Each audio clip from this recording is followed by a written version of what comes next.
First question, what's your name? Tanner Giles. And what's your hometown? Kendallville, Indiana. And how did you first get connected with St. Mark's? Well, I got released from prison and went to work release, and it's actually crazy because when I was in prison, there was a couple names that were mentioned, and one of them was Corey Martin's name. So when I got to work release, I was asking about Corey, and they said, yeah, he goes to St. Mark's, and a lot of the guys from the work release and girls go to St. Mark's anyways, so I put it on my schedule, and just have never left ever since, you know? Right.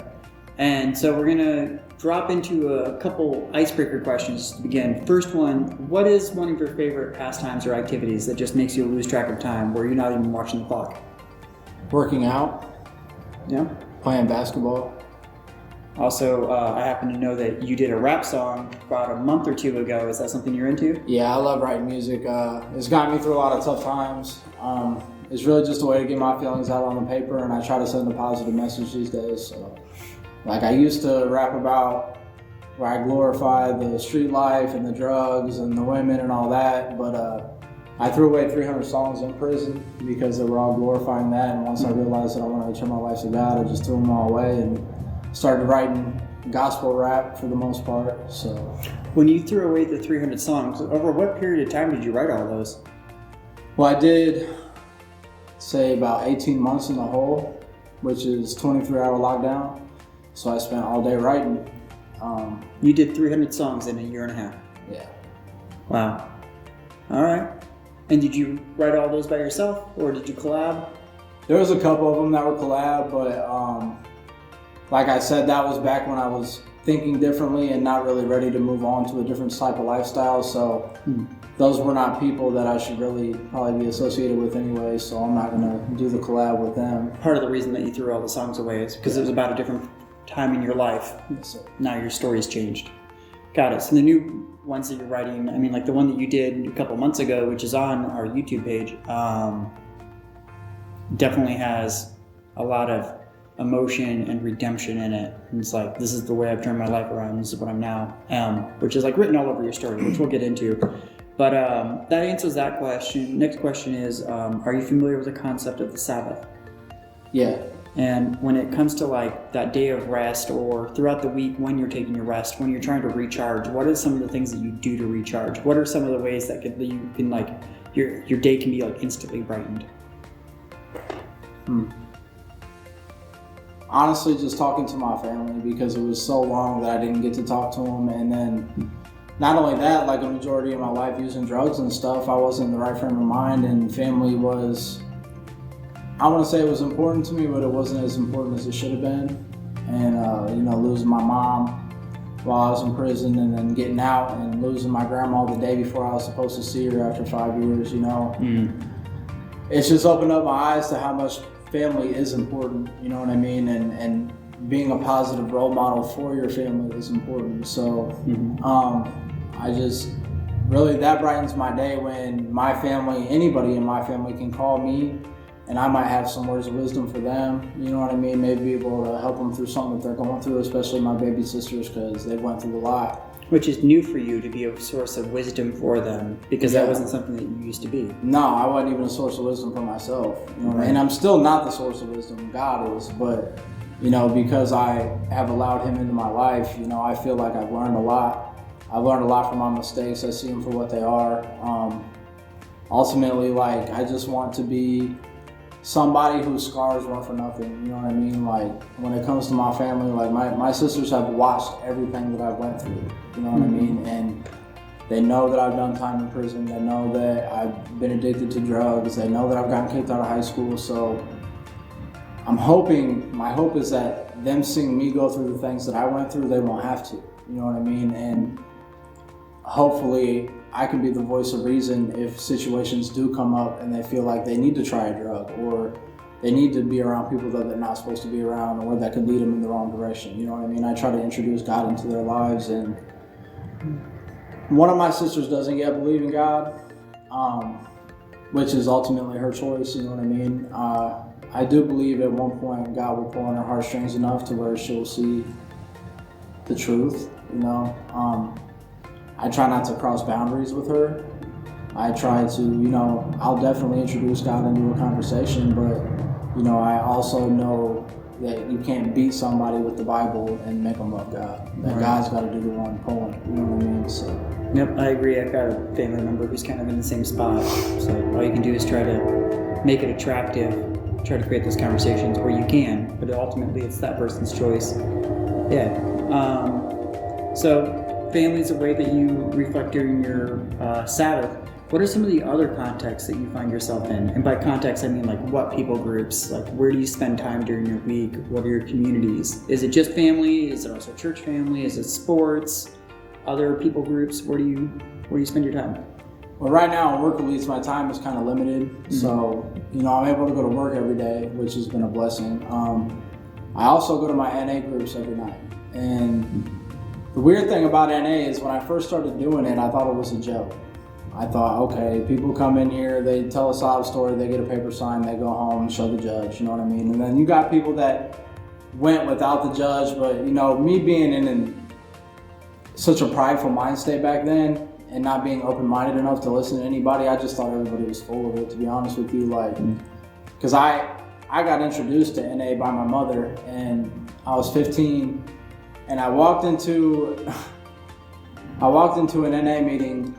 It was either NA or A, I'm not 100% sure, but I was wearing a sweatshirt in 80-degree weather because I didn't want everybody to see my track marks, you know what I mean? And my mom was bawling and,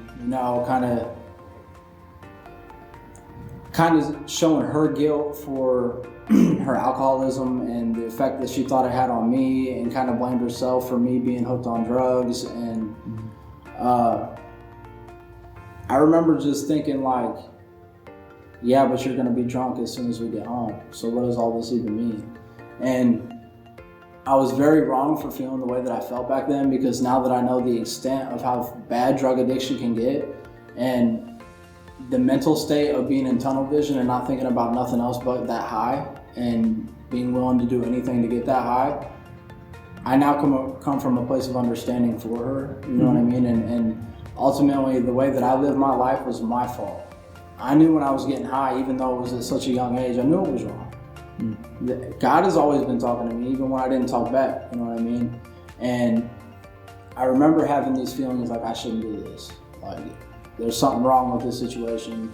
I shouldn't be around him or her or whoever, you know what I mean? I remember God talking to me and me just not ever wanting to pay attention to him. And so ultimately, every choice that I made was a choice. It was something that I chose to do. It was the direction and the path that I decided to take. So for her to have that guilt in her heart shouldn't have been on her. She did what she could, you know what I mean? She had her own addictions, and they led her down a path of destruction and ultimately took her life from her, you know what I mean? So I love my mom, I love my father, I love everybody in my family, and I accept full responsibility for the things that I've done, because it wasn't anybody else's fault. Well, that leads into the next question I have for you is, what's the story of where you've come from? Now we're diving into it. My mom and my dad were split before I was ever conceived, and I didn't see my dad a whole lot. I was supposed to go every other weekend. I really didn't like being over there. To be honest with you, my stepmother made it to where I was basically walking on eggshells. No matter what, how many please and thank yous or respect I shown, I was the odd one out. I was the black sheep. So really, ultimately, I didn't even want to go over there. And my dad has always loved me, you know what I mean? He's had his struggles with alcoholism and stuff too, but he's definitely shown that he's always loved me. I just had a resentment towards him.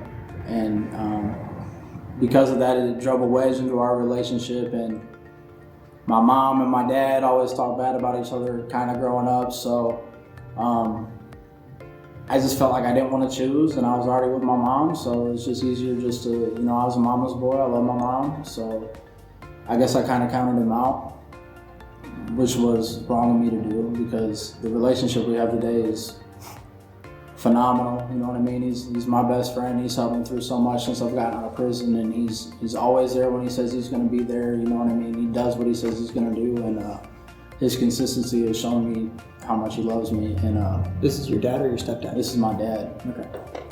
So with that being said, I grew up in Kendallville. It's close to Fort Wayne, about 25 minutes away. As a kid, I saw my mom get beat on a lot. I tried to stop it, and it ultimately led to me getting beat on. I think my mom just didn't have enough belief in herself to believe that she deserved better.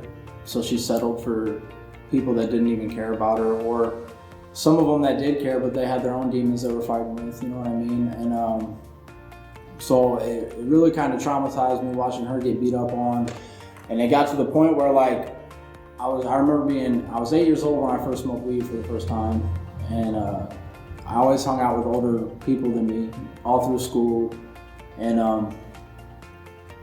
it ultimately led from weed to methamphetamines when I was 13. I was 13 and we were all smoking weed, and some older cats, probably like 28, 30, up in that region, whatever, came in and they sat down and just started passing a meth pipe around. And it was like everybody was comfortable but me, you know what I mean? Like I remember feeling uncomfortable in the situation, and God told me to leave, and I just didn't. Like I didn't want to just leave, and it got passed to me, and I said I didn't want to hit it, and I was made hit it by these adults that I was around. And after that, like I guess I just kind of fell into a cycle.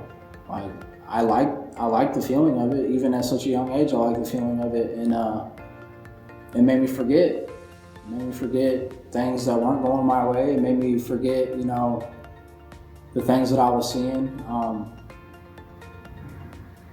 It was easier to be high than it was to face life, you know. And at that age, I thought I was just experimenting. I thought I was just having fun. I thought it was just a good time.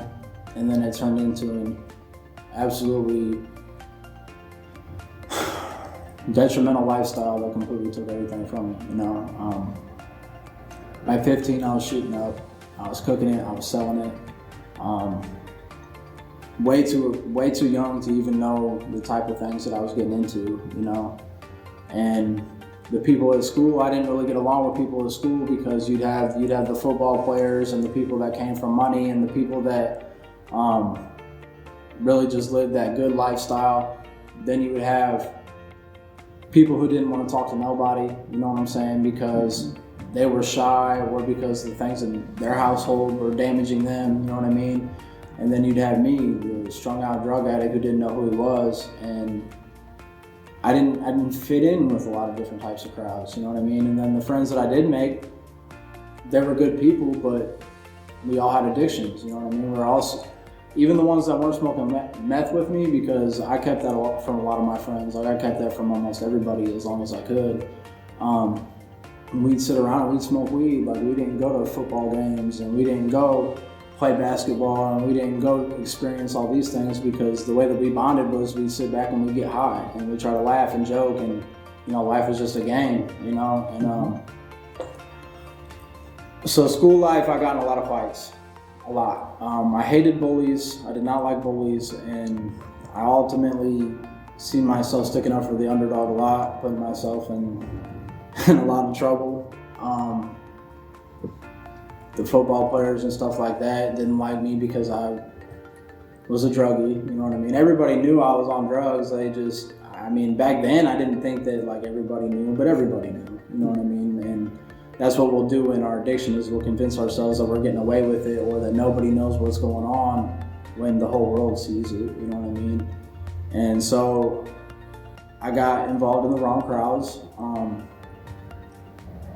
I was pretty good at sports. For the most part. There's some of them that I played that I could have been a lot better at, but I was in boxing and I got kicked out for failing a drug test for meth. I was in football, but I couldn't stay sober long enough to actually I couldn't even compete when it came to the running exercises and stuff like that, because my breathing was messed up and I just couldn't stay focused on anything. I loved baseball, and I'm watching as the people that I grew up with in school are progressing in their lives. Like they're getting really good grades, they're doing really good on the football team, they're going to prom, they're doing all of these things, and I wasn't doing none of them, you know what I mean? Like my grades, I used to get all A's and B's, all A's sometimes, and my grades went from that to D's, F's, maybe a C, and if I'm really lucky, a B somewhere. You know what I mean? I was pretty smart. Like, I could pass my test without doing any of my homework. You know what I mean? But I didn't have the dedication that it took to do good in school. I didn't see or believe in myself. I didn't know what direction I wanted to go. You could have asked me what I wanted to be when I grew up, and I wouldn't have had an answer for you. And because of that, I projected off my insecurities onto other people, and I was a class clown, and I was consistently into it. I've been kicked out of a couple different schools. I went to move with my dad when I was 15 because my mom caught me selling drugs and told me that I was either going to go live with my dad or she was going to call the cops and have me arrested. Still to this day, don't know if she could have really done it, but I believed her enough to go, you know. And I went and lived with my dad and started at Jimtown High School in Elkhart. And the very first day, I about got into it with somebody who was one of the more popular people in school. I was cussing out the whole school because they were all standing against me, and I remember just thinking, like, I'm not scared of none of y'all, I don't care, like, F y'all, like, just a horrible attitude, you know what I mean? And it's actually crazy because that dude that I got into it with is one of my best friends to this day. You know, it seems like it always starts off like that, but so I'm in school, I'm getting adjusted, talking to people here and there, and I meet some friends. And I was off the hard drugs for a little bit, like the meth and stuff, because in that area I didn't know nobody, you know what I mean? I wouldn't have known where to get it if I did want it. And then I started hanging out with a group of friends, him being one of them that I got into it with, and we just started drinking and partying all the time, like going in the woods, pitching out tents, doing stuff crazy, and doing crazy stuff, like complete crazy stuff. And me, when I get drunk, it's all bad because I drink so much and don't know when to stop, and I always end up blacking out. There's videos of me somewhere doing something, you know what I mean? Like, I've almost died a couple times from, I passed out in the snow butt naked, and I got hypothermia and almost died, and alcohol poisoning at the same time. Like, it just got to the point where I was like, I can't drink no more. So what I tried to do was start smoking weed again. And when I started smoking weed, what it did is it put me into contact with other people that had other things, right?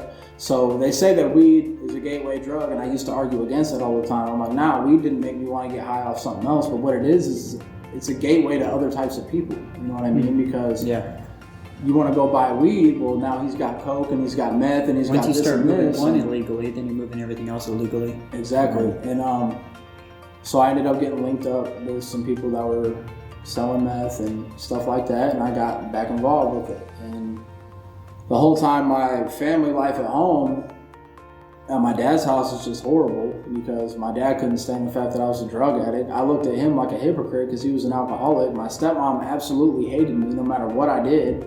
I ran away a couple times, ran away the day before Christmas. Had them all worried about me, wouldn't come home. Finally moved back in, and I got expelled 2 weeks before my graduation for having drugs on the premises and fighting. And that was when, like, I realized, like, dang, man, you only had 2 weeks and you would have graduated. You know what I mean? You wouldn't have graduated with no honors, you wouldn't have had no scholarships or nothing, but you would have made it. You know what I mean? And I ended up getting kicked out of school. My dad got me a job with him at Forest River. And I was there for a little while. I was doing pretty good, making pretty good money, and me and my dad got into it, and I took off. I said, I'm done. I'm 18, I don't have to be here no more. I'm gone. I guess I could reverse a little bit. I ran away for a while before that, and I was living with some gang members, and we really got into doing crazy things like robbing, pistols, all that type of stuff. In my life, I realized, like, this is what it was gonna be, but I used to be infatuated with the fact of, like, having some kind of reputation or, you know, just being in the streets, living the fast life. It excited me, you know. I felt like life was boring. I felt like going to church and going to work and coming home, and, like, I just thought it was boring. It was too repetitive for me, and I didn't know what I wanted, so I was just trying everything, you know what I mean? Well, that's when I ran away from my dad's house again for the last time, and I went back to Kendallville and moved from Kendallville back to a villa, which is right next door. I was living with my friend Riley Jones, and I was still strung out on the meth. He didn't use meth at all, you know what I mean? And we drank one night, and he lived right next to the gas station, and I got so drunk and had no cigarettes that I walked right next door to the gas station, broke in, took nothing but a Monster and a pack of cigarettes, and walked out and went right back to the house I came from, right? And they followed my blood from cutting myself on the glass to the house and found me, and they said, I don't know how you're still alive. I blew a .4 something on my breathalyzer. They took me to jail that night. I woke up in the morning and didn't know what happened. Had no idea.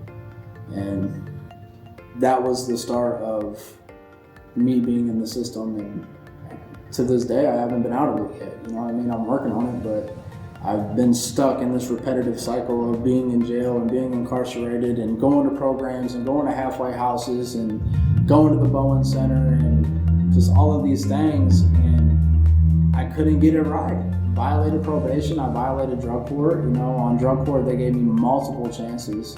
They were still going to give me a chance when I quit at the end after catching new charges. You know what I mean? They gave me ample opportunity. I've always hated the system, but I can honestly say, when I was on drug court, my probation officer was more than just my probation officer. Like, he was a friend to me, you know what I mean? He did everything that he possibly could for me. I was just not ready to change. But all those tools that I acquired while on drug court, they did stick with me, you know what I mean? So now that I'm ready to be different, everything is different. And I know what to do, and I know who to get a hold of, and I know, you know what I mean? Like, it was just crazy back then, because I remember part of me wanted to change, but part of me had reservations and wanted to continue to be around the same people that I was around. I felt like I was being unloyal if I just completely cut them out of my life, you know what I mean? And to me, loyalty has always been a big thing. Like, if you say you love somebody, you love them. That's it, that's all. It doesn't matter what they do, it doesn't matter if they're in the wrong. You stick with somebody because everybody goes through things, you know? So I wouldn't cut those people out, and what I tried to do was I tried to take the things that I was learning in NA and the things that I was learning in the halfway house, and I tried to go save my friends from getting high. And the problem with that is that people don't save, God does, right?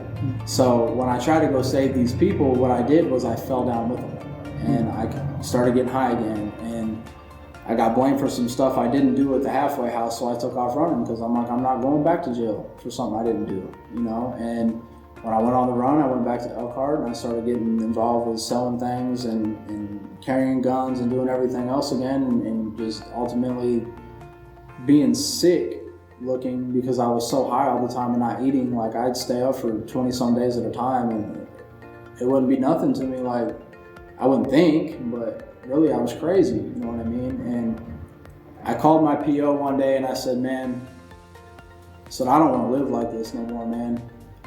He said, man, you got to come turn yourself in. He's like, I'll do everything I can for you, but you're going to die out there. And I said, man, I really think I'm going to die out here if I don't come turn myself in. I said, but I don't know if I have it in me to turn myself into a cage, bro. Like, I really don't. PO is parole officer? Probation. Probation. So I ended up not turning myself in. My mom, I wouldn't talk to her for months at a time because I didn't want her to be getting questioned by the police about where I was at and stuff. And my mom came to come get me. I finally let her talk to me, and she said she just wanted to see me for a little while and then she'd leave.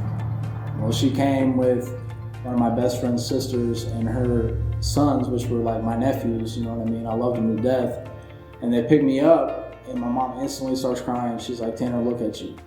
Look at you. Like, you look like a sick cat, man. When's the last time that you ate? I said, honestly, Mom, I don't even know. Like, I really don't. And she was like, we're going to get you something to eat. So we went to Little Caesars and we got a pizza. And I started eating this pizza in the box. The lid was flipped up because I'm digging in, you know what I mean? I'm so hungry, I haven't eaten forever. I just woke up after not sleeping for days at a time, and I look back up and we're on the highway back towards the county that I got in trouble at. And I said, Mom, where are we going? She's like, Tanner, you gotta go turn yourself in. You're gonna die out here. And I said, Mom, I'm not turning myself in. Stop this car, I'm turning it around. She said, Tanner, you have to go turn yourself in. Like, I need you to do this. If not for you, for me. And I said, Mom, I'm not going to jail today. I'm not. And she just kept driving. So we're on the highway. We're going like 70 probably, you know what I mean? And I open up the door and I'm going to jump out, you know what I mean? And Kay was freaking out, and her sons, my nephews, are like, Uncle Tanner, you're going to die. If you jump out of there, you're going to die. You're going to die. And I'm like, man, I can't do this to them. You know what I'm saying? So I shut the door and I'm like, first stoplight, I'm hopping out. I'm running, you know what I mean? We didn't hit one stoplight for an hour and a half, you know what I mean? I hit every stoplight that I don't want to hit now, but I couldn't hit one stoplight, and I think that was God too, you know? And so we get into the town that I got the warrant out of, and my mom's like, you want to say goodbye to your friend Ethan before you go in? And I said, yeah, let me say goodbye. So we stop, I don't say nothing to him, I jump out and I run, you know what I mean? And I didn't have my phone on me, I had left my phone. I had $0 on me. I had no way to contact anybody or nothing. So I'm running around this town, not knowing where I'm gonna go, because I know Albion, but I don't really have any friends or nothing in Albion. So I really am like just trying to find a way out. And I come up to this like housing addition. I walk up to the door and I ask them if I can use their phone. I called, and one of my best friends, he ended up passing away. His name was KD. He answered the phone. He's like, what's up, bro? And I'm like, bro, I need you to come get me now. The police are on my tail, and I need you to come get me now. And he's like, bro, we got enough gas to get there, but we ain't gonna have enough to get it back. So you have to figure something out. I said, man, just come here now, let me know, and I'll get the gas, you know what I mean? Don't worry about it. So I broke into a car and I stole a purse. The alarm went off. I took off running into the woods. It had $350 in it. And I remember thinking to myself, what if that was somebody's rent money? You know what I mean?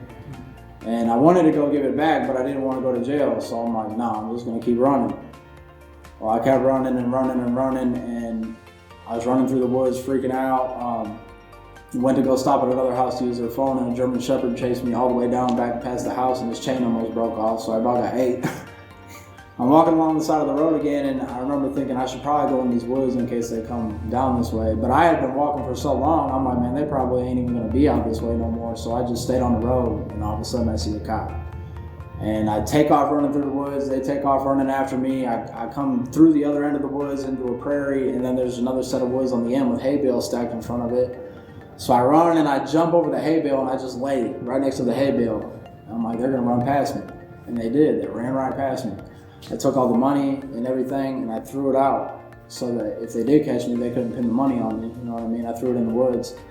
Well, I'm like, I'm gonna wait a couple more seconds and I'm gonna jump back over and run the other way. As soon as my feet touch the ground from jumping over these hay bales, 3 squad cars pull up in the prairie, and I take off running again. Well, they tased me multiple times and brought me down. A dog almost bit me and all sorts of stuff. They took me back to jail, and my PO was still like, look, man, we see something in you. Like, the board doesn't want to give you another chance, but I will go fight for you. You can still continue drug court. And I'm like, man, look, I'm tired of wasting y'all time and mine. You know what I mean? If I gotta go to prison, I gotta go to prison, but this isn't working. So they send me away. I only had about 3 months to do, and so I just went to RDC, got a number, got a walkthrough, and came back. And I was on parole. I was trying to do good on parole at first, started getting high again. My parole officer, man, I want to say that he was just doing it because he didn't want to see me go back to jail, but in the end, it was ultimately enabling me. I didn't have a job the whole time I was living with my grandma. My grandma was my rock. No matter what I did, she would always give me another chance to come back and try to make things right and try to get myself together, you know. And so I was living with my grandma. I didn't have a job. I was getting high. I was selling again and all sorts of stuff. And I went in there one day and he said, are you gonna fail this drug screen I'm about to give you? And I said, honestly, I'm probably gonna fail for multiple things. And I failed for heroin, I failed for meth, I failed for coke, I failed for weed. And he's like, look, man, you gotta get it together. And I'm like, okay. I failed 3 more drug screens, and finally, and I'd been on parole for 11 months at this point. So I've only got a month left. And he's like, look, bro, I gotta send you to the mission for your last month. He's like, are you gonna report there by the end of the day? I said, give me till tomorrow. He said, okay. So I went to go say goodbye to some friends and really intended on turning myself into this place. And I said bye to my family that was there, and I said bye to my friends. Well, when I was trying to say goodbye, they were all getting high, and I got high with them. I was like, one more for the road, you know what I mean? And I just never left. So now I'm thinking, like, I'm not seeing him warring, but I'm thinking I'm on the run, basically, you know what I'm saying? Because I didn't do what he told me to do. I didn't call him. I didn't say nothing to him. So he's gonna put the warrant out for me. So now I'm living with the mental state of I'm on the run again. I can't get caught. And when you're in that mental state, you'll do whatever it takes to not go to jail, you know what I mean? Whether that consists of robbing, stealing, you gotta survive, but you're trying to survive without going to jail. And so, I mean, I was selling and everything again, you know what I mean? And throughout all these points in my life, I remember thinking, man, Tanner, like, this is getting bad. Like, you're capable of more. But I didn't necessarily 100% believe it, but I'm telling myself, like, everybody's telling me they see so much potential in me, but I'm not all the way seeing it in myself, and I don't know if I can change. And I'm so far behind in life that I've seen the people that I go to school with are now getting married, and they got houses, and they got nice cars and careers, and they're doing something with their life, you know what I mean? And I'm really, like, I'm so far beyond where everybody else was. Like, I was hard to conversate with. Like, you would talk about sports and I'd be like, what's that? Like, I would know what sports is, but I'm not going to be able to tell you anything about them. I don't know who won the Super Bowl. I really don't care. I don't know nothing about politics. Like, I don't have a job, so I can't talk to you about work. You know what I mean? It's just like the only thing I knew was getting high. That was the only thing that I could talk to somebody about, and those kinds of people didn't want to hear about it. You know what I mean? And so I'm running again, and I ended up getting into a situation where I felt like I really needed to get out of it. So I'm not going to explain the situation in detail, but I stole a car. And when I stole the car, I was trying to run to Michigan. When I stole this car, I didn't know whose car it was. It happened to be one of my friends that I hadn't seen in a while. It's crazy how things work out, but I stole her car, was driving, ran out of gas, stole another car. Ran out of gas, stole another car, because I think the cops are after me. Like, I'm paranoid, I'm high on meth, and some weird stuff just happened that made me think that I was about to catch some time, like real time, like not just a couple years, like a lot of time. And so I'm stealing, all these cars that I'm stealing are on E, you know what I'm saying? So it's like, I just can't catch a break. And finally I steal another one, I get to Elkhart, and I'm almost out of gas again. I'm like, you know what, dude, I'm not stealing another car. Like, that's done. Because I'm just stealing them and leaving the last one I stole at the new person's place where I stole their car. You know what I mean? So it's just like, I'm leaving a paper trail. Like, I'm just being crazy. And so I stole a purse out of a car again, had gas money in it, went to go get gas, and a cop got behind me. And I decided I wasn't going to go to prison today. And I went into a full-blown high-speed chase.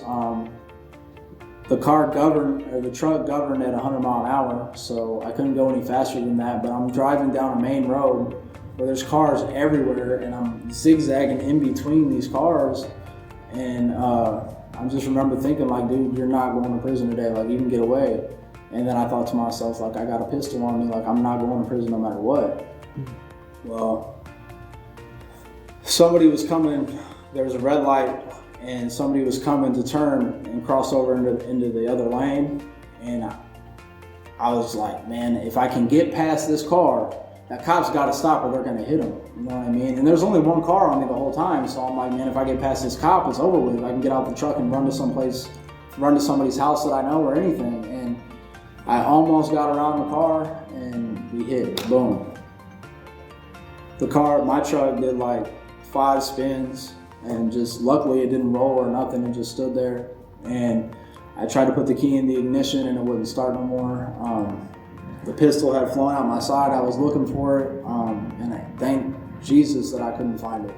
Because as crazy as I was that day and as bad as I didn't want to go to jail, I really think that I'd have done something stupid, you know what I mean? And there's no way I would have got away with it. My fingerprints were all over the cars that I was stealing, so it would ultimately lead to my life in prison or me dying, you know what I mean? And the thing that really, really opened up my eyes was, after that happened, my first thought wasn't, is that person okay that I just hit? And I had realized that my heart had grown so calloused because I've always loved people. You know what I mean? Even in my addiction, like, yeah, I've done some things that I'm not proud of. I made some mistakes, but my heart was as big as a lion, man. I loved everybody that I came into contact with and tried to do right by everybody despite my addiction. You know what I mean? So for me to not even have that thought of, I wonder if they're all right, but my only thought was get away and run, that means something to me because that shows me how far I had lost myself, you know? So I got out of the truck, I took off running, I tripped over something, the cop got on top of me, and they put me in jail. They put me in, not suicide watch, observation, because I had told them I was strung out on heroin, so they needed to make sure that through my withdrawals I was going to be okay. And in the room that I was in, it was pitch black, the light was out, it was broken, it was cold, and I woke up in the morning and they told me that I might be in here for the rest of my life because that guy that I hit had to get airlifted to Fort Wayne Hospital and might not make it. And that was when it struck me, like, dang, did I really just kill somebody that had nothing to do with my situation, like has never done nothing to me? Did I really just kill this person? You know what I mean? And it hurt me. And it hurt me more than the fact that I might be spending a lifetime in prison. You know what I mean? And so I was just so depressed. Like, I really thought about killing myself. I don't know how many times. And they put me in the pod, and I still don't know anything about the dude. I don't know if he's alive. I don't know if he died. Nobody's telling me nothing. My family, my dad had told me that he didn't ever want to talk to me again. I couldn't really get a hold of my mom and my grandma. They didn't really want to talk to me either at the time. You know what I mean? They told me they still love me and they're not like banning me from the family, but they just don't want to talk to me right now, you know? And so I'm sitting in here going through it, man, and then I find out that the chick that I had slept with right before all this happened was pregnant.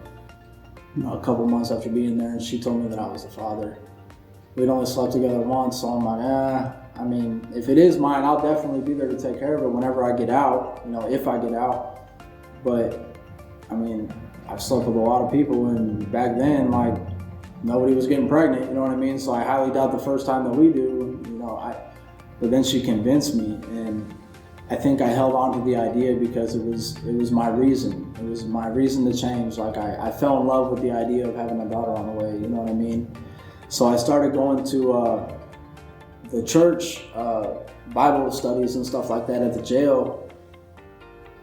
And that was the first time in my life that I really, really, really felt the presence of Jesus, like, moving inside of me. Like, I knew that something was gonna be different, you know?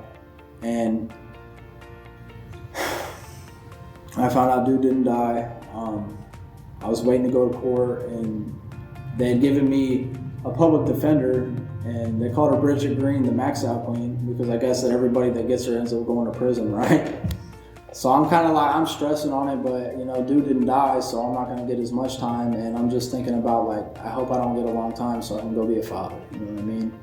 I don't want to spend years away from my child's life. And so I'm sitting there and I'm waiting, and I get sentenced to prison. And I was supposed to go do a program, come home. I ended up getting in a fight, getting moved out of the dorm. And when I get to prison, my mind's on the right stuff. You know what I mean? I'm like, I'm gonna sit in here. I'm not gonna get into it with nobody. I'm not gonna get involved with drugs. Like, I'm gonna try to program and go home because I have a daughter on the way. You know? And well, she completely ghosted me. She would not talk to me at all. She said it was because the dude that she was with was jealous or whatever. And I'm like, dude, this is my baby. Like, I don't care what he's got going on. Like, you promised me that you would set up visits. I never even asked you to. You promised me you'd set up visits and to let me be a part of the ultrasounds and everything. Like, she didn't let me be a part of none of it. She named her without me, didn't even give her my last name. None of that. So I don't know how my daughter's doing. I don't have any way to contact or anything. And I got depressed.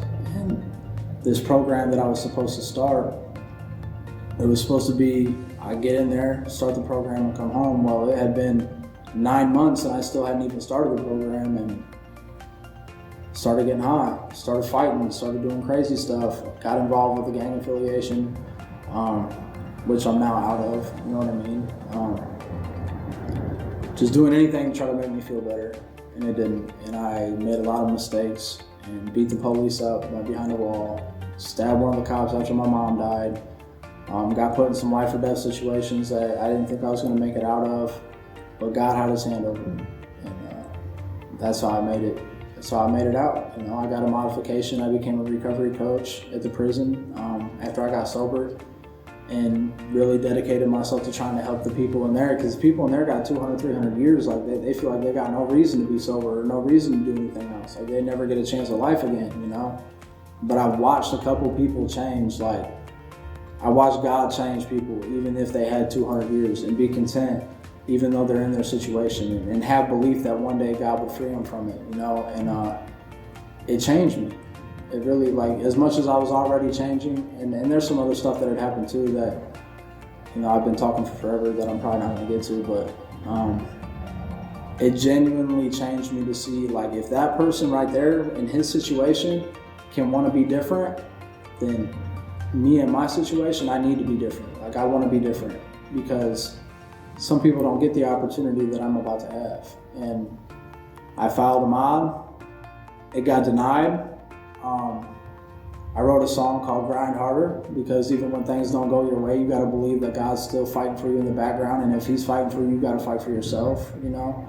And I stuck with it, and I kept being a recovery coach, even though people in there don't like the recovery coaches, because certain ones of them do some bogus stuff, you know what I mean? Like, they'll get people moved out the dorm, or start telling on people, or do this and do that. Like, even though they hated recovery coaches, I got along with everybody, you know what I mean?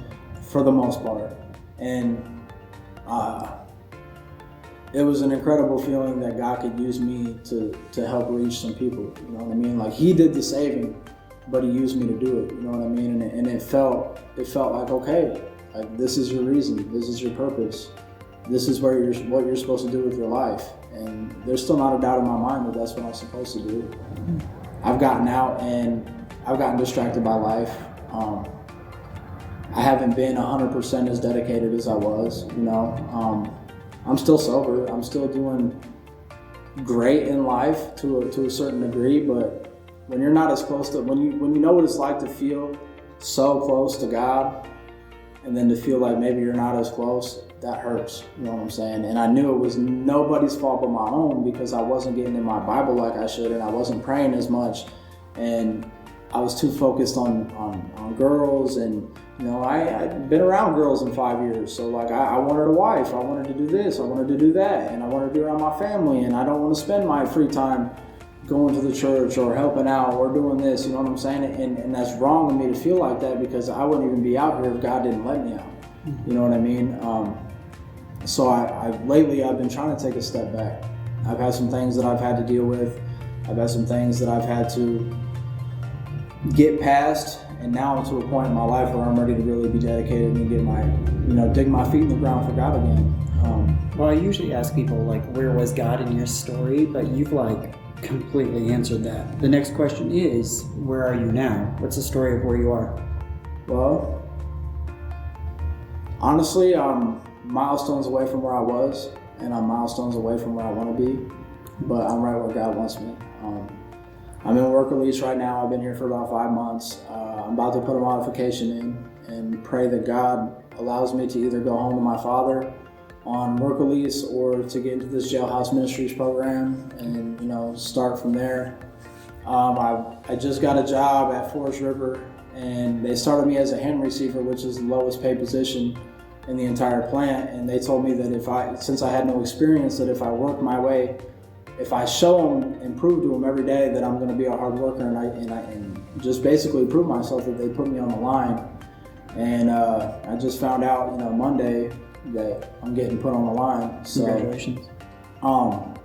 Which is crazy, because things never used to come to me like that. Like, I never used to understand things when people tried to explain them to me, and I give up so easy, and I didn't want to work hard, and you know what I mean? And now it's like, I have such a go-get-it attitude that, like, I love work. Like, sometimes I'll catch myself thinking about work while I'm at the work release, and everybody's talking about this and that, and I'm thinking about hanging some metal up on an RV, you know what I'm saying? And it's crazy, because nobody wants to work, but it's an accomplishment because I've never held a job before.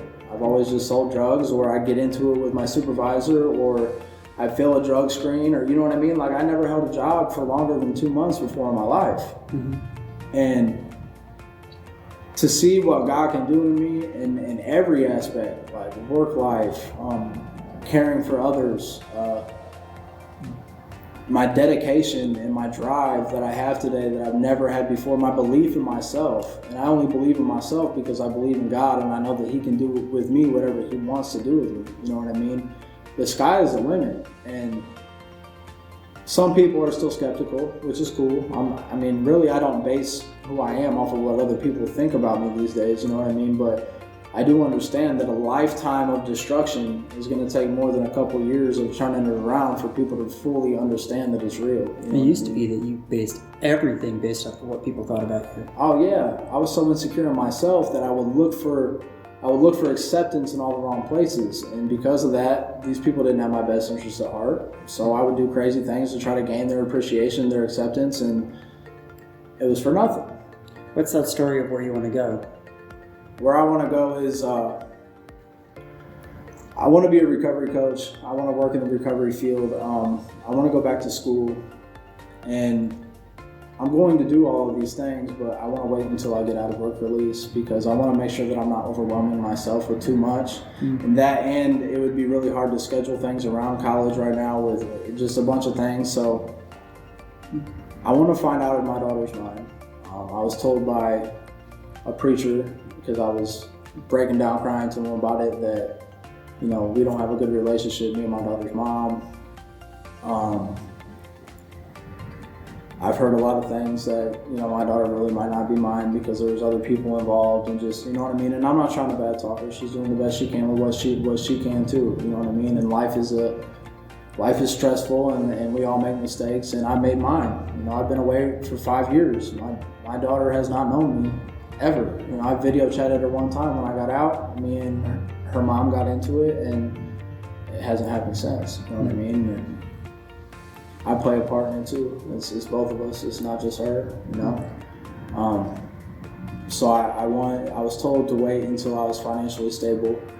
I want to try to show the judge when I go in there that, you know, I'm a different person. I've stayed sober. I've held a job. I'm financially in where I need to be. You know what I mean? I'm working towards goals that I've set for myself, and I'm accomplishing them. You know, my case manager don't got nothing bad to say about me. Like, I want to show him that I don't want there to be a doubt in his mind when I walk into that courtroom, like he would be a good father. You know what I mean? So, as hard as it has been, I've tried to eliminate some of the issues with me and her mom by falling back a little bit until I have myself financially stable enough and know that I'm where I need to be to go to court. Because it wasn't going to work the way the whole us trying to get along and co-parenting thing just wasn't going to work out. Things are still held against me for, you know, going to prison and doing the things that I did. But and I honestly want to say, like, if I'd have known she was pregnant, I would have made better decisions, that I wouldn't have went to prison. You know what I mean? And I don't know that to be 100% true, but I know that I've always wanted to be a good dad. You know what I mean? And so it's held against me for being gone, which is understandable, you know what I mean? But I want to be there for my daughter if she is mine.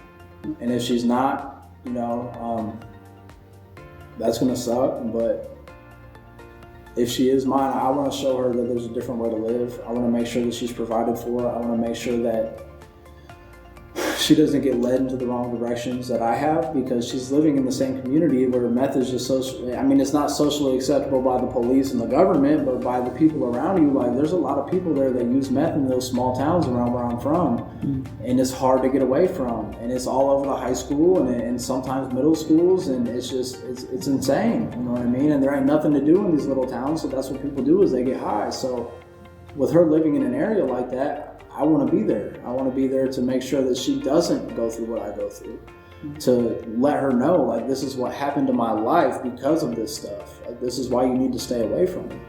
I want to be there for when she brings a boyfriend home, and so I can try to read him, you know what I mean, and see what kind of person he is, and have conversations and ask questions. And, you know, I want to be able to speak to her in a way that she can understand and know that it comes from a place of love. And I want her to know God, you know. So when you think about all that stuff that you were wanting to do, where you want to go, but where you are currently, where you've been in the past, when you think about your entire story, when you lay it out, what do you want when all those times that you've responded to what God's story for you has been, where you flowed in His will, what do you want all of that to be culminating in? Like when He tells a story about Tanner, what do you want him to say when he brags about who Tanner is?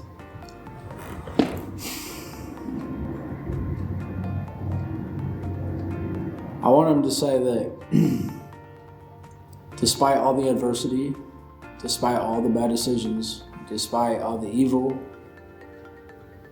despite all the people that he's hurt, despite all the opportunities that he's messed up, despite all the times that he had to spend in jail, and the people that he stole from, despite all of the bad, that he truly changed. And not only did he change, but he dedicated his life to helping other people, to my people. And I want him to say that I'm his son, and I made a mistake, but I'm redeemed, and I truly used my redemption for what it's supposed to be used for. You know what I mean? That I touched lives. That I didn't just sit idle and sit and be lazy and try to gain money and try to gain the things of the world and sit there and be comfortable. Like I went outside of my comfort zone to help other people. That it meant more to me than just saving my life. It meant enough to me to try to help everybody that I can. And in in 3 years, what do you think God will have done for you in that time? What stories do you think He'll have told? It's hard to tell. I'm not perfect, you know what I mean? I'm far from it. I still have a lot of character defects, so I think He's going to spend a lot of that time trying to weed out some of the things that I still got going on with me, my anger, my depression, things that I still go through, because I go through them daily. Like there's some days where I snap out on people and then I got to be like, man, I'm sorry after work, You go do 5 years in prison with people that are never going home, and the attitudes that you deal with and the different personalities, like it plays a part and has an effect on you, you know what I mean? Like you feel like you got to be a certain type of way in there, and you kind of bring it out here. So, and then the depression comes from the loss of the people that I love and the regret that I have for not being who I should have been for them, and not spending the time that I had with them and wasting it. That's where the depression comes from. But I know that God will help me overcome it. You know what I'm saying? He always will help you. He will not start a work in you without bringing you to completion. He said that in the Bible. So I know that these things that are going on within me, He's going to fix. I don't know how much time it's going to take. That's all up to how open I allow myself to be to God, to how dedicated I am to God, and to how fast God wants to make it happen. You know what I mean? So I believe it's going to take a little bit of time. And once I get out of work release and I get my feet planted and I start going to college, and eventually I would like to preach. Cool. I was preaching in prison. I preached a couple times, and somebody told me like, man, this is what you're meant to do. You know what I mean? And it was kind of cool because when I got out of the gang affiliation, one of the people in there was really mad at me for leaving. You know what I mean? And I'm not going to get into it too deep, but one day, the first time that I preached, it was called Green Lights for God.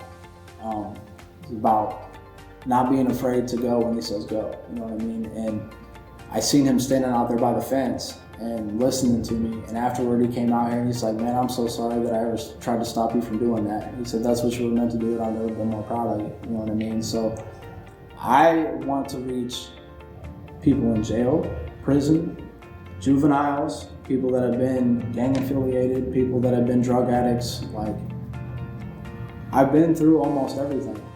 Like, not everything, but I've been through a lot of different things in life, and I can relate to a lot of different types of people. So I want to try to help everybody that I can, whether that be at church preaching, whether that be through songs that I write that maybe somebody can relate to, maybe it be counseling, or, you know what I mean? Like, I don't have 100% what I want to do in the recovery field.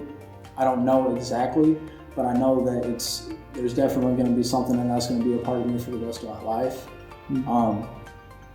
I don't think I know exactly how many people I'm going to touch or have an estimate I think whoever God wants me to, though, I'm going to be willing to. And I'm going to do what I can. Because the people that, when I was down and out, and when I was a drug addict and I felt like everybody was judging me, I'll never forget the people that took the time out of their day to tell me, look, man, you're making mistakes, you made mistakes, but God loves you, and you're not just a drug addict, you're not just a POS, you're not just a felon, you're not just a DOC number, you're somebody that somebody else loves, you know what I mean? People love you, man, like, pick yourself up. I remember all of these conversations, and I might not have took them seriously back then, but because of those conversations and those seeds that were planted, I'm now starting to really, really develop into who I'm supposed to be. So I'm just going to plant as many seeds as I can. And when you think about like the roadmaps, and by roadmaps I mean like mentors, role models, stories, ideas, books, pop culture, whatever, those roadmaps, what have been some of the roadmaps you've been using for charting where God's taking your story? In other words, what is your inspiration? Where do you draw like your guidelines from? Honestly, Pastor Tony has been a huge inspiration in my life. He admits his own addictions that he's had before. He admits his defects. He admits that he's just not self-righteous. He's a preacher, but he's a person, you know what I mean? And the way that he explains things, I'm able to relate to, you know what I mean? He might not have had a drug addiction, but he had another kind of addiction. And because of that, he showed me that the power of God could help him completely overcome his addiction. And I've been sober for over 2 years, but I still get scared. Like, what if one day I do have a bad day and I don't know how to deal with it, and I'm not clear-headed enough to ask God about it, or I don't have the right people around me? Like, what? It is always going to be a fear, you know what I mean? Right. But because of seeing things like that through other people, I know that God will sustain me as long as I allow him to.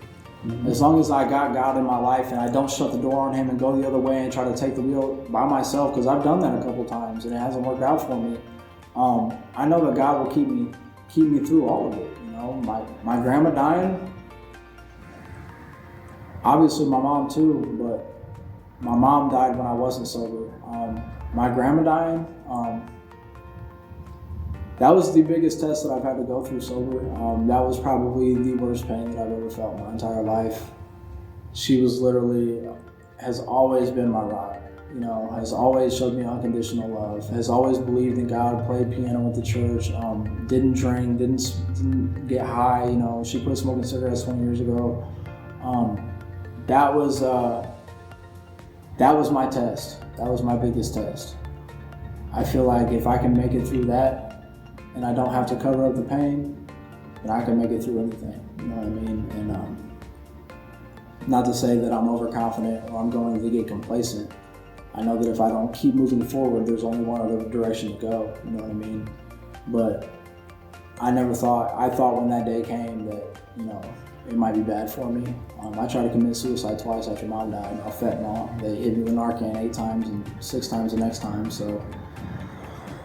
God's kept me through so much, man. You know, I got stabbed. I've overdosed 4 times. I've been in 4 really, really, really bad car accidents, and all those car accidents, I came out without a scratch while everybody else was hurt. And I felt guilty about it, but you know, I rolled a car going 85 mile an hour 8 times and woke up, got out the car, took off running. I got in my friend's car. We were doing some things we weren't supposed to anyway, you know. And I get in this car and his wife's just looking at me and he's like, and I'm like, what? She's like, Tanner, you just rolled that car like 8 times. I said, I know, so what? She's like, you don't have not one scratch on you. And I took my shirt off and I looked in the mirror and I looked at my face and everything, and I didn't have not one scratch on me. After rolling the car 8 times, like, I knew God was real, you know what I mean? And I wasn't ready to dedicate myself to him, but that's when I knew, like, there's no logical explanation for why I'm not dead, let alone not hurt at all, you know what I mean? And he's kept me around for a reason. There's a reason that I'm not dead. There's a reason that I'm not doing the rest of my life in prison. There's a reason that he's helped me overcome the things that he's overcome. So, you know, I'm starting to see what it is, but he reveals more and more to me every day. I'm still got a lot to work on. You're talking about prison. I happen to know one of your inspirations were people who were in prison. Yeah, I was actually going to get to them. Benny Copeland, he's still in Michigan City Prison today. He's done 26 years, used to be the leader of one of the biggest organizations around here, has done a lot of crazy stuff in his life, you know what I mean? Was one of the hardest dudes I've ever met, was one of the biggest dudes I've ever met, you know, and one of the most kind-hearted, loving people that I've ever met in my life. I completely watched him. I didn't know him when he was back in his mess, you know, when he was back going the other way. But from what I'm told by everybody else, the change that God has done in him is completely like unfathomable. Like, he was in there, he was breaking up fights, he was stopping things from happening, he was praying over people, he was praying over diseases. I've watched people we pray over somebody who's got cancer, and next thing you know, they don't got it no more. Like, I've seen all of this, I know what the power of God can do, and he was probably one of the biggest inspirations I've ever had in my life. I still have his picture in the work release on my bed, you know what I mean? He's got 100-some years left. He just had a heart attack. He's still alive. But he hangs on to the faith that God will let him out. You know, I'm in contact with his mother today still. I talk to her on the phone, ask her if she needs anything or if there's anything I can do for her within the means and my boundaries that I have at work release. She never asked me for nothing. She just tells me to keep doing good and that Benny loves me. And you know, I talk to the guys in the prison sometimes too. Another one was Tyree. He was actually the one that we had a conversation, and after that conversation, I decided to leave the organization alone. He said, "Man, I was somebody in my organization too." He said, "One day God told me you can't serve two masters." He said, "It's either one or the other. You can't do both. You can't try to be the good guy in a gang. You know what I'm saying? You can't. It will not work. One will always conflict with the other." And after that conversation, I knew in my heart, like, I can't do this anymore. Like, it's not me. I don't like hurting people. I don't like, you know. And when I joined it, it was supposed to be something where we build each other up and we get better and we go home and stay out of prison and try to get educated and do these things. And it just didn't seem, it wasn't like that at all, to be honest. It was the total exact opposite, and probably one of the most major mistakes I've ever made in my life, because if I wouldn't have been involved with the people that I was involved with, I wouldn't have missed my out date and I would have seen my mom there. So after we had that conversation and I got out, man, I got really, really close to him. And the way that this man could depict the Bible was unreal. Like, if there's anything that you couldn't understand, I promise you, he could make you understand it. You know what I mean? And he would always go out of his way to help anybody, you know, the same. And me and him both had temper problems, you know what I'm saying? Like, he was stopping me from getting in fights all the time in jail, even after I decided to turn my life over to God. Even after I was preaching and everything, like, I was upset with where I was, and I didn't like dealing with people's crap, and there was a lot of crap to deal with in there, you know what I mean? But every time that something about happened, it just seemed like God put him right there so he could see it and stop it before it happened. And because of him, I'm out here today, because I wouldn't have got my modification if I had kept doing the things I was doing. So, you know, I'm still in contact with him. Adam, his name's Adam Jenkins. He's in there. He came down from NSB, which is Recovery While Incarcerated program. They take you up there to clean out and detox off of drugs. And I had just came from down there about 3 months ago. And he came down and he's like, "Hey, Tanner, man, I need to talk to you." And I'm like, "What's up?" He said, "Miss Newman," which was the director of the RWI program. He said, "Miss Newman told me that I needed to talk to you." And I said, "Okay, about what?" He said, "I don't know what my purpose is." And as soon as I said the word purpose, she told me to talk to Tanner. And so I ended up getting really close with him, and he didn't believe in God. He didn't believe that there was a God at all. It's not like he was agnostic. No, he was completely atheist. He resented the idea of God, you know what I mean?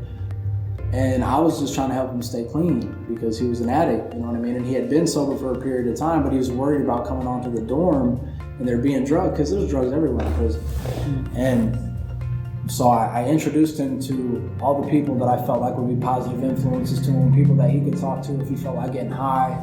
I tried not to push the Bible on him or God, because you can't never push somebody into it, right? So I'm just talking to him about addiction and working with him and trying to help him stay clean. And this is before I was even a recovery coach. Well, we're talking, and one day he says to me, he's like, man, he's like, God is real, ain't he? I said, man, he's more real than anything you've ever seen in your life. I said, I would never lie to you. I said, I never used to believe either. And at one point I believed there was a God, but I just thought me and him weren't on the right terms, you know what I mean? Like, and I didn't want nothing to do with it. I said, man, ever since I gave my life over to God, I'm a completely different person, bro. I said, like, I got hope in my life. I got passion, I got drive, I got ambition. I care about people. Like, dude, I promise you, that'll be the best decision you ever made. And the very next week, he came and he gave his life to God at church. And, we went through some things together, but he ended up taking my spot as recovery coach when I left the prison. That's awesome. And, he messaged me the other day and told me, he's like, man, I just want to let you know that if it wasn't for you and for God putting you in my life, I might be dead right now. He's like, I might have overdosed. You know what I mean? I got 40 years in here. It's hard to deal with, but because of you helping me find God, I truly believe that, I won't be in here for the whole 40 years. And I also believe that he can keep me sober and keep me helping people while I am here. So thank you. And that really meant the world to me. You know what I mean? Mm-hmm. And for those who don't know, RWI is Recovery While Incarcerated. Yes, sir. Right. I got 2 questions left. Okay. Going back to where you've been, story of where you've been, what are some of the ways that you've been involved with God's mission? Like, what are some of the ways you've served or lives you've touched? I mean, you've run the Recovery While Incarcerated program while incarcerated. Are there any other ways that you've... I used to give my testimony at the church in prison. There was a couple hundred of us that went. I was on the praise team, even though I can't sing a lick. I cannot sing, but I would sing louder than anybody else, you know what I mean? Make a joyful noise. Doesn't mean that it has to be a good noise. Even though I knew it sounded treacherous, you know what I mean? That's Right. that God just wants to hear the praises. He don't care what they sound like, you know what I mean? Me and my buddy Tyree that I was just telling you about, we wrote rap songs together, and we would rap for the church. And it was crazy because everybody really loved it. Like, it was actually like, it was cool. They play the beat through the speaker, and we get on stage and do that. And that was a great experience, you know what I mean? Because it's like, my music really can help people, in a place where everybody's depressed and everybody's hurting and everybody's just searching for something. Like, I would see everybody smile when we got done, and it felt so good to be able to be a part of that. And I also I would help out when people would get baptized. I'd help carry the towels and help, because the floor is slick. So you get out that water, you're going to probably slip on the way back up to the end of the altar, you know what I mean? So I would help people. I'd grab them by the arm and help them get across. I've had a lot of one-on-one conversations. I really dedicated a lot of time to it, to the point where I felt like I wasn't even getting to my own problems because I was so worried about everybody else's, you know what I mean? But I felt like that was my mission, was to be that for everybody else, I've also, they had a program for the volunteers that come in and help out at the prison, where, they fed them, and all the inmates would, do songs and stuff for them that were allowed to go. There was only like 30 of us allowed to go.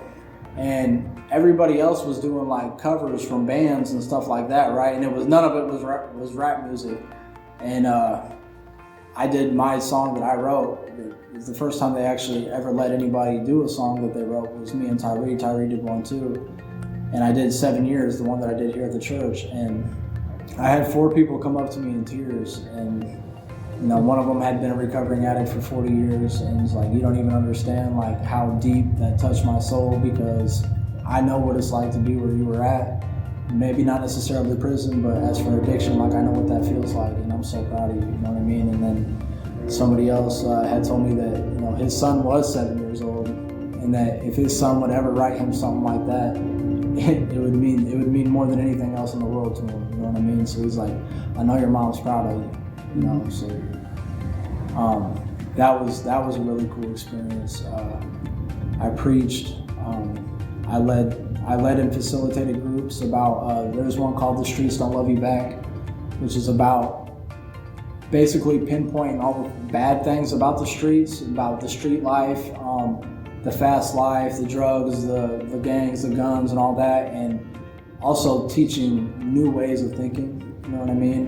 That was one of the classes that I facilitated. I created a group called it was a goal setting class, and because I realized like I was wandering aimlessly in my life with no direction, and that's why I kept hitting my head on everything, because I didn't know where I was going. I had no goals, I had no ambitions, I had no desires to do anything great, you know what I mean? Like I didn't think I could, and it wasn't until I started setting goals and reaching them that I was establishing this confidence within myself, like, hey, you can do this. Like, if you set a goal, you can reach it. You just have to be dedicated enough to do it and be hardworking enough and not be lazy, you know what I mean? And trust God to get you there. So I created this class called goal setting, and it was crazy because at first it was like everybody's just there to get a paper signed because it keeps you in the dorm. Like stuff like that. You have to take electives to keep you in the dorm. People would rather live in the dorm where they can walk around and go use the microwave and go get in the shower when they want. So they're paying lip service by going. Right? Yeah. But I actually watched as some of the people that I never thought would ever engage in conversation in it or really like it at all, you know what I mean? I watched as some of them really started creating goals and sticking with them and being excited when they would reach them, you know what I mean? And for me, goals are so important. Like if you don't have a reason to do what you're doing, then why are you doing it for? I never felt like I had a reason to stop using drugs, so I always continued to do it, you know what I mean? But once I found my reason, I was able to overcome my addictions, you know what I'm saying? And that doesn't mean that I am not capable of falling back down, because I know to the fullest extent that I am. But you have leverage over them. Yes, yeah, I have real goals and I have real purpose and real direction in my life today, and because of that, drugs can't be a part of the equation. You know what I mean? If I get high on drugs, then I cannot do the things that I want to do. I cannot be a good brother, a good cousin, a good son, a good uncle, a good nothing. I can't be a guidance counselor for addictions if I'm getting high. You know what I mean? I can't sit here and preach the word of God if I'm high and don't even know how to interpretate the things that I'm trying to read, and really it just make me look hypocritical and turn people away from the church, you know what I mean? And those positions are serious. You have to take them with extreme caution, you know, and because of my goals and my direction, I can't associate with certain people. Not that I love them any less, or not that I don't want to be there for them, but they aren't ready. They aren't ready for what I'm ready for, and you know, I've already experienced that. You can't bring nobody up who don't want to be brought up yet. They have to find that within themselves, and God's got to put it in them. You know what I mean? Like they have to realize. For me, recovery wasn't possible without God. I tried the NA thing. I love NA. I absolutely love NA. I think it's a great program. I think if it's used correctly, it'll change your life. But for me, NA without God was not possible. It wasn't enough by itself. I believe NA is a tool from God to help reach different sorts of people. God is the complete and total reason that I'm able to sit here today and even do this. To be able to tell my story, to think that it might matter enough to help somebody, you know what I mean? He's given me strength to be able to talk in front of people, which I've never been able to do before. You could never have ever got me on stage like that in a million years, and it just happened overnight. Like it literally happened overnight. Like I went from not wanting to talk to anybody in prison to like really kind of hating everybody and this and that, to now I'm rapping on a stage in front of 200 people and don't know how I got there. You know what I mean? Like God just puts something in you, a love so strong that you're willing to go outside your comfort zone because you know that the bigger picture matters more than how you feel. You know what I mean? Because you have a goal. Yeah. So if you had unlimited time and resources, what would be the thing you would want to go build or serve in or do? Like, what's your vision? What are you passionate about? I want to travel the world. Yeah? I want to travel the world and tell everybody about God and help everybody with addictions. Like Africa, any place, like, you know, from Africa to Canada to anywhere. Like, I want everybody in the world to experience God. I want everybody in the world to have that chance, to have that voice, to have that reason, you know what I mean?